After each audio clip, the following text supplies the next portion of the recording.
Aquarians 18 November 2024। Let's see कि आज का divine message, goddess guidance, universal message क्या है। आज यूनिवर्स आपसे क्या कहना चाहते हैं, आज के दिन आपको क्या जानने की ज़रूरत है, क्या सब हो सकता है आज के दिन आपके लिए। सो लेट्स सी कि क्या मैसेजेस हमें मिलते हैं यूनिवर्स की तरफ से। आई होप कि आप सब ने चैनल की मेंबरशिप ज्वाइन कर ली होगी। आज मैं आपके सामने कम्युनिटी पे एक पोस्ट डालूंगी जहां आप अपने सवाल मुझसे पूछिएगा। किसी भी एक सवाल का जवाब मैं आपको वीडियो बना के दूंगी चैनल पे। जो भी मेंबर्स हैं ये सिर्फ उनके लिए पोस्ट होगा, तो सिर्फ मेंबर्स ही वीडियो के कमेंट सेक्शन में आकर के अपने सवाल लिखें। कोई भी शॉर्ट क्वेश्चन आप पूछ सकते हैं, अपना नाम, अपनी डेट ऑफ बर्थ और अपना क्वेश्चन बिल्कुल तरीके से साफ सुथरे शब्दों में लिखें, तो आपको सही आंसर मिल जाएगा यूनिवर्स की तरफ से। फाइन, 1-2 दिन लगेंगे इस प्रोसेस में, बट 20 नवंबर तक मैं आपको आपके सवालों के जवाब देने की पूरी कोशिश करूंगी। लेट्स सी एक्वेरियस की डिवाइन मैसेज, गॉडेस गाइडेंस क्या है आज के दिन का। We have tree, we have expectations and potion. Alright, 18 नवंबर की रीडिंग कर रहे हैं और 18 नंबर का कार्ड भी है। मुझे लगता है नंबर 9, नंबर 18 सिग्निफिकेंट हो सकता है किसी के लिए। नंबर 25 या 7 भी सिग्निफिकेंट हो सकता है। 222, 777 आपको बहुत दिखने को मिले इन दिनों, ऐसा भी हो सकता है। नंबर 1, 10, 11 ये भी सिग्निफिकेंट नंबर हो सकते हैं। कलर ऑफ द डे अगर मैं देखती हूँ तो it's purple colour, light purple, lavender जिसे कहते हैं वो कलर है ये। यस, एंड पेड़ पौधे, नेचर, इनके आसपास रहोगे, प्लांटेशन करोगे तो बहुत अच्छा है आपके लिए। क्योंकि ये भी प्लांट लगा रही है, यहाँ भी प्लांट्स हैं और यहाँ तो ट्रीज़ की एनर्जी ही आ रही है। सो यस, कुछ पेड़ आपसे कनेक्टेड हैं, कुछ कनेक्ट होना चाहते हैं, तो बिल्कुल आप उनसे कनेक्टेड रहिए। नेचर के आसपास रहिए, बहुत अच्छा रहेगा। मुझे लगता है आप में से काफ़ी लोगों को फुल मून एनर्जी अफेक्ट कर रही है अभी तक, इसलिए बहुत इमोशनल मैस हो रहा है, बहुत याद आ रही किसी की, बहुत रोना आ रहा है किसी सिचुएशन में, चीज़ें ख़राब हो रही हैं, कन्फ्यूज़न बढ़ रहा है, डर लग रहा है आपको किसी सिचुएशन में। ऐसी एनर्जीज आपकी हो सकती हैं currently, but don't worry. Universe आपको सबसे पहला जो मैसेज दे रहे हैं इन कार्ड्स के थ्रू वो यही दे रहे हैं कि अपने आप को इन पास्ट चक्करों से निकालो। चक्कर इन द सेंस कि पास्ट सिचुएशंस जो अब आपको सर्व नहीं कर रही हैं, जो अब जा चुकी हैं, जो अब जल चुकी हैं, जो अब ख़त्म हो चुकी हैं। हो सकता है कि वो सही नहीं हुआ हो आपके साथ, हो सकता है कि उसका ख़त्म होना आपके लिए बहुत आपकी लाइफ के लिए एक बहुत बड़ी प्रॉब्लम क्रिएट कर गया हो, आपको बहुत ज़रूरत हो उस सिचुएशन की अपनी लाइफ में। लेकिन फिर भी सच बदला नहीं जा सकता है एक्वेरियस, और सच यही है कि वो चीज़ें ख़त्म हो गई हैं, वो सिचुएशंस अब नहीं हैं आपकी लाइफ में, वो लोग अब नहीं हैं आपकी लाइफ में। अभी अगर कोई ऐसी सिचुएशन में आप हैं कि कोई ब्रेकअप हुआ है आपका, कोई सेपरेशन हुआ है एंड आप वहाँ से मूव ऑन नहीं कर पा रहे हैं, तो मैं आपको यही कहूँगी कि कभी कभी ना हम एक बिगर पिक्चर में चीज़ों को नहीं देख पाते। मैं ये बिल्कुल भी नहीं कह रही, मैं इसको जस्टिफाई भी नहीं कर रही कि किसी का से ब्रेकअप कर लेना भी सही है, मैं नहीं कह रही, गलत ही होगा डेफिनेटली, आपको दुख और तकलीफ़ भी होगी, मैं उसको समझती हूँ। लेकिन फिर भी जब हम यहाँ पैदा हुए थे हमारे पास कोई रिश्ता नहीं था और हम बस एक आत्मा के रूप में पैदा हुए और फिर हमने यहाँ रिश्ते बनाए, उनसे अटैच हुए। अब अगर कोई रिश्ता आपके साथ 5 साल, 10 साल, 6 साल, 2 साल, 3 साल रहा और चला गया वो आपको छोड़ के, तो इट्स ओके, बिकॉज़ आप सोच भी नहीं सकते कि किसी लव पार्टनर का जाना जितना अफेक्ट करता है उससे ज़्यादा अफेक्ट करता है कि जब आप अपने ग्रैंडफादर, अपने पेरेंट्स के साथ 20-20, 25-25, 30-30 सालों तक रहते हैं और वो इस दुनिया से चले जाते हैं। अभी तो आपके पास कोई नंबर है जिसे आप कभी खड़का दोगे और मैसेज कर दोगे, एक उम्मीद रख लोगे कि सामने से मैसेज आ जाएगा, या ज़्यादा परेशान हो जाओगे तो अपनी इन चीज़ों को चाहोगे कि नहीं मुझे तो यही चाहिए, यही होना चाहिए, करोगे किसी तरीके से कोशिशें। लेकिन अगर वो इस दुनिया में ही नहीं हो कोई पर्सन, तो कैसे कोशिशें की जाती हैं, तो कैसे मिला जाता है एक्वेरियस। तो बहुत सारी चीज़ें ना आपको ये ये समझनी होगी कि हर चीज़ जिद पे नहीं हो सकती, हर चीज़ चाहने से नहीं होती। कुछ चीज़ें लिखी गई हैं, कुछ चीज़ें होनी तय होती हैं, कुछ लेसन हमें ऐसे ही लर्न करने पड़ते हैं, कुछ लोगों के बिना हमें जीना पड़ता है, कुछ दोस्तियाँ टूटने के लिए बनती हैं, कुछ रिश्ते तोड़ने के लिए बनते हैं। इट्स ओके, उसके बावजूद हमें जीना होता है। हम यहाँ से निकलेंगे तो कहीं और पहुँचेंगे। आपने देखा होगा कि जब पहली बार किसी को प्यार होता है तो वो सोचता है कि इसके अलावा तो अब कुछ नहीं, फिर वो बिछड़ते हैं, फिर लोगों को दोबारा भी प्यार होता है, फिर वो आगे बढ़ते हैं, शादियाँ भी हो जाती हैं लोगों की। चीज़ें ऐसे ही चलती हैं, यहाँ पे कुछ भी परमानेंट है ही नहीं। और जब आप ये सोचोगे कि नहीं यही मेरी लाइफ है, यही मेरी परमानेंसी है, मैं यहाँ से नहीं हटूँगा, तो यूनिवर्स कोई तूफान ले आएगा आपकी ज़िंदगी में। कोई ना कोई ऐसी सिचुएशन हो जाएगी कि बेटा ऐसे नहीं, तुम्हें सिखाने के लिए, तुम्हें परेशान करने के लिए वो ये नहीं कर रहा, लेकिन वो तुम्हें सिखाना चाहता है कि बेटा ऐसे नहीं काम चलेगा, तुम्हें अपने आप को बदलना पड़ेगा, तुम्हें सिचुएशंस बदलनी पड़ेंगी। जो पेड़ तुम आज हरे भरे देखते हो बसंत में, वो भी पतझड़ में झड़ जाते हैं, खाली हो जाते हैं, जल जाते हैं ज़्यादा तापमान से, गर्मी में, लेकिन फिर वो बढ़ते हैं, फिर वो खिलते हैं। ये साइकिल है, ये ऐसा ही चलता रहता है। इंसान आता है, मरता है, फिर दोबारा जन्म लेता है। तो इसमें किसी भी चीज़ से घबराने की कोई ज़रूरत नहीं है। इसमें कहीं पे भी ऐसे नहीं होना चाहिए कि नहीं ये चीज़ मुझे चाहिए, ये चीज़ छूट क्यों रही है।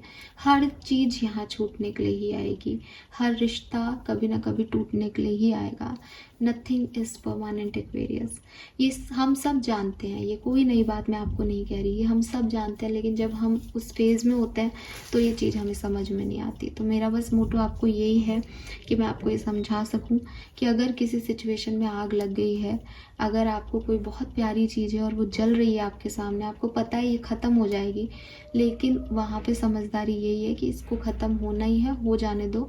अगर आप जाओगे उसको बुझाने के लिए अपने हाथ से, तो आपके हाथ भी जल जाएंगे, लेकिन वो चीज़ का जो नुकसान होना है वो हो चुका है। तो जो चीज़ें जिस तरीके से जैसे आगे बढ़नी है उन्हें वैसे बढ़ना होता है। सही समय पे रोकना एक अलग बात होती है कि हमने कर्म किया, हमने कोशिशें की कि ये चीज़ ऐसे ना हो, बट अगर बहुत कोशिशों के बावजूद भी वो कुछ ख़त्म हो रहा है तो वो शायद ख़त्म होने के लिए लिखा था।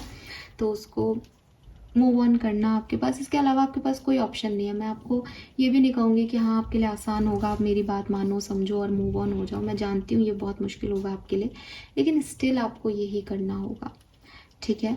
सो लेट देम गो, उन्हें जाने दो, उनके पीछा मत करो, ऑब्सेशन मत दिखाओ, पॉजिटिवनेस मत दिखाओ, जाने दो। जो आपका नहीं होना चाहता उसको फ्री करो। उसको वो गाना है ना एक बहुत प्यारा, मैनू विदा करो, वो गाना ज़रूर सुनना। मुझे लिटरली उसके लिरिक्स याद आ रहे हो, मेरा इन दिनों बहुत फेवरेट सॉन्ग है वो। तो आप भी ना चीज़ों को विदा करना सीखो अपनी लाइफ से। उनको पकड़ के रखना आपके काम नहीं आएगा। पकड़ के रखने से आप ही के हाथ जलेंगे, आप ही को नुकसान पहुंचेगा। जिसको जाना है आप उसको ज़बरदस्ती नहीं रोक सकते। Then we have expectations. कहीं ना कहीं ये कार्ड भी आपको पहले कार्ड की तरह ही मैसेज दे रहा है। बस पहला कार्ड है कि जिसको जाना है उसे जाने दो, और एक्सपेक्टेशन है कि अगर कोई है आपकी लाइफ में तो उससे भी बहुत ज़्यादा एक्सपेक्टेशंस मत रखो, बिकॉज वो भी कभी भी कुछ भी जा सकता है, आ सकता है। हम सब अपनी अपनी लाइफ में अपने डिसीजन लेने के लिए फ्री हैं, और हमें फ्री रहना भी चाहिए। जब हम किसी को बहुत ज़्यादा पकड़ते हैं कि नहीं तुम हमारे लिए चलो, हमारे अकॉर्डिंग करो, हमारी एक्सपेक्टेशंस पे खड़े उतरो, तो सामने वाले के लिए हम एक बर्डन क्रिएट कर देते हैं। और इस बर्डन में, इस बोझ में वो व्यक्ति पहले भागता है। क्योंकि किसी को भी अगर मैं आपको कहूँ कि नहीं तुम मेरे हिसाब से मेरे कमेंट सेक्शन में लिखो, तुम मेरे हिसाब से सुनो मुझे, मैं जैसे बोल रही हूँ वैसे समझो ना वैसे जैसे मैं बोल रही हूँ, तो आप लोग ऐसे हो जाओगे पागल हो क्या, आप क्या बात कर रहे हो, हमारे जितनी बुद्धि है, हमको जितना आता है हम उतना ही समझेंगे ना, हम वही लिखेंगे ना जैसा हम चाहते हैं। तो हर व्यक्ति को एक फ्रीडम चाहिए। आप मत लोगों पे एक्सपेक्टेशन का बोझ डालो। हर व्यक्ति नहीं निभा पाता रिश्ते, हर व्यक्ति नहीं संभाल पाता एक्सपेक्टेशंस का बोझ। तो आप अगर जितना आप सोचोगे कि नहीं मैं एक्सपेक्टेशंस तो होते ही हैं, रिश्ता है, तो आप रख के देख लो, आप सामने वाला पहले भागेगा आपके रिश्तों से। तो एक्सपेक्टेशंस मत रखो, फ्रीडम दो लोगों को, खुद को भी फ्री रखो। क्योंकि जब आप किसी से एक्सपेक्ट करते हो तो सामने वाला फिर आपसे भी करेगा। और बहुत टाइम हम चीज़ों को नहीं ऐसे संभाल पाते हैं। जो हमें अच्छा लगता है हमें वो करना चाहिए, हमें किसी के अप्रूवल की ज़रूरत नहीं होनी चाहिए। जो भी मैच्योरिटी है, जो भी बचपना है, सब हमारे अंदर है, हमारी लाइफ का स्टीयरिंग है। किसी से अप्रूवल लेकर के हम उसे ये थोड़ी कह रहे हैं कि भाई मेरी गाड़ी है, तुम चला लो, स्टेयरिंग तुम संभाल लो। नहीं, मेरी ज़िंदगी है, मेरी गाड़ी है, मैं चलाऊंगी ना, चाहे कैसे भी चलाऊं। तो वही चीज़ है कि किसी और को ये बागडोर मत दो, कठपुतली मत हो किसी और के हाथों की, कि वो चाहेगा वो तुम करोगे, वो कहेगा सही है तो आप सही हो, वो कहेगा गलत कर रहे हो तो आप फिर से डाउट करोगे कि मुझे ये करना चाहिए या नहीं। फ्रीडम दो सामने वाले को भी और खुद को भी। Then we have potion, remember to practice self love. अब क्योंकि लेट गो कर रहे हो और कहीं ना कहीं एक्सपेक्टेशंस भी रखने को आपको मना किया जा रहा है, तो मैं समझ सकती हूँ कि कहीं ना कहीं आपको एक सेल्फ वर्थ, सेल्फ लव की ज़रूरत है। तो यूनिवर्स आपको यही कह रहे हैं कि जो अच्छा लगता है खुद को वो करो, ठीक है। अपने आप को सेकंड नंबर पे मत प्लेस करो एक्वेरियस, अपने आप को एक मेन कैरेक्टर रखो अपनी लाइफ में। आप अपने लिए जिए हो, आप अपने लिए आए हो इस दुनिया में, आप अपना लाइफ पर्पस पूरा करोगे। आपके घर वाले आपसे क्या चाहते हैं, आपके फ्रेंड्स आपसे क्या चाहते हैं, दुनिया आपसे क्या चाहती है, सोसाइटी के हिसाब से सही क्या है, दैट इज़ सेकेंडरी थिंग। तो सेल्फ प्रैक्टिस, सेल्फ लव की प्रैक्टिस करना शुरू करो। डांस करना अच्छा लगता है, डांस करो। हो सकता है लोग टोकें कि अरे क्या डांस करते रहते हो, फिर भी करो, मुझे पसंद है। पेंटिंग करना अच्छा लगता है, पेंटिंग करो। हो सकता है लोग कहें कितने महंगे कलर्स आते हैं इसके, तो ये तो बहुत ही पैसा उड़ाता है, वो उड़ाती है, उड़ाने दो, वो कहने दो उनको, आप उड़ाओ, आपका पैसा है। कमाना भी सीखोगे, जब पैसे की ज़रूरत होगी तो कमाओ भी, फिर उड़ाओ भी, ठीक है। और जो पसंद है वो करो। अगर सच में लगता है नहीं पैसे नहीं हैं, तो कुछ ऐसी एक्टिविटीज़ करो जो बिना पैसे के की जा सकती हैं, जिसमें लोगों को खुशी मिल सकती है। बट अपने आप से प्यार करना कम मत करो, सिर्फ इसलिए कि आपके हाथ से कुछ चला गया है, या आपको वो नहीं मिला जो आप चाहते हो, या आप लोगों के एक्सपेक्टेशंस को फुलफ़िल नहीं कर पा रहे हो, इसलिए अपने आप को नीचा मत गिराओ, अपने आप को हीन भावना से मत देखो। अपने आप से प्यार करो, अपने आप को मौका दो कि वो तुम अपनी आत्मा से प्यार कर सके कि यस मैं भी कुछ हूँ, मेरी भी इच्छाएं हैं, मैं अपनी इच्छाएं पूरी कर रहा हूँ या कर रही हूँ। सो सेल्फ लव की प्रैक्टिस आपके लिए बहुत ज़रूरी है। मुझे तो गार्डनिंग ही दिखता है, अगर आप में से किसी को गार्डनिंग पसंद है तो प्लीज़ गार्डनिंग करें, वो बहुत अच्छा है। वो बिल्कुल एक बच्चे जैसा है कि आपने सीड्स बोए और आप उसके पौधे बनने का, पौधे से पेड़ बनने का इंतज़ार कर रहे हो। ये बहुत सुंदर है अपने आप में। तो यस, मुझे पेड़ की एनर्जी यहाँ पे वैसे भी दिख रही है, तो आप गार्डनिंग ज़रूर करें, मैं तो आपको यही कहूँगी। बट हर पौधे का ना एक टाइम होता है, तो हर पौधा अपने टाइम पे लहलहाता है, और जब उसका टाइम नहीं होता तो वो सूख जाता है। तो इस चीज़ को भी समझें, पेड़ों से सीखें गाइडेंस को, पेड़ों का गाइडेंस लें।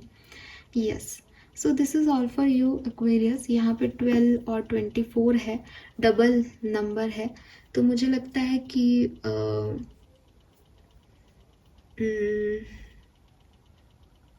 मुझे लगता है चीज़ें आपके लिए फास्ट फॉरवर्ड मोड पे होंगी आने वाले टाइम में।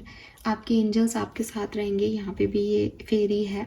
तो हाँ, चीज़ें अच्छी होंगी, बहुत जल्द होंगी, बहुत क्विक होंगी आपके लिए। बट अभी आप सेल्फ लव प्रैक्टिस करें, अभी आप चीज़ों को जाने दें, उनसे उम्मीदें रखना छोड़ दें, लोगों से उम्मीदें रखना छोड़ दें एक्वेरियस।